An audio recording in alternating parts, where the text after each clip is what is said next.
अंतिम समय,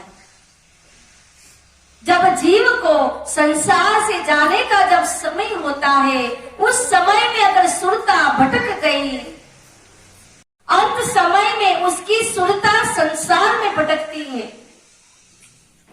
और कहते हैं जिनकी लगन, जिनकी लो गुरु चरणों में लगी हुई है, गुरु सेवा में लगी हुई है, भजन सुमिरन में जिसकी लो हमेशा लगी रहती है,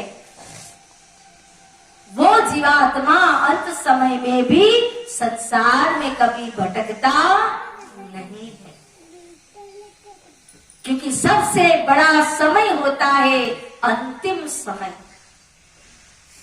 जब जीव को संसार से जाने का जब समय होता है, उस समय में अगर सुरता भटक गई तो जीवात्मा फिर से दुख रूपी नरक में चला जाता है।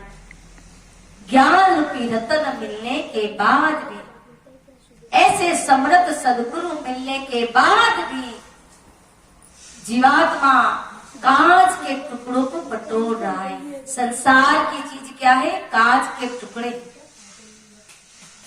और जो गुरु दरबार में आकर के जिसने गुरु को ही नहीं समझा, जिसने गुरु ज्ञान को नहीं समझा, जिसने गुरु भक्ति को नहीं समझा, वो जीवात्मा ज्ञान लेने के बाद भी संसार रूपी दुख रूपी सागर में वो हमेशा नरक योनि को प्राप्त करता है। इसीलिए तो हमारे संतों ने कहा कि गुरु के बन जाओ। जब सदगुरु का गुलाम जीव बन जाता है तो गुलाम का काम क्या होता है? गुलाम का काम यही होता है उनकी मालिक की रजा में रहना, उनके मालिक की जो भी रजा हो, चाहे सुख में दुख में कोई भी परिस्थिति में वो रखे, उस परिस्थिति में रहना ही गुलामी होती है। वैसे भी जीव संसार का गुलाम बना हुआ है। इतनी ठंडी है, अगर शादी होती तो ठंडी उसको नहीं लगती, शादी ब्याह में चले जाते हैं। क्यों? क्योंकि हम संसार के गुलाम हैं। हम घर में बैठे बैठे परिवार से चिपके रहते हैं। क्यों? क्योंकि हम परिवार के गुलाम बने हुए हैं। रात दिन संसार का चिंतन करते रहते हैं, उन भोगों का चिंतन करते रहते हैं। क्यों?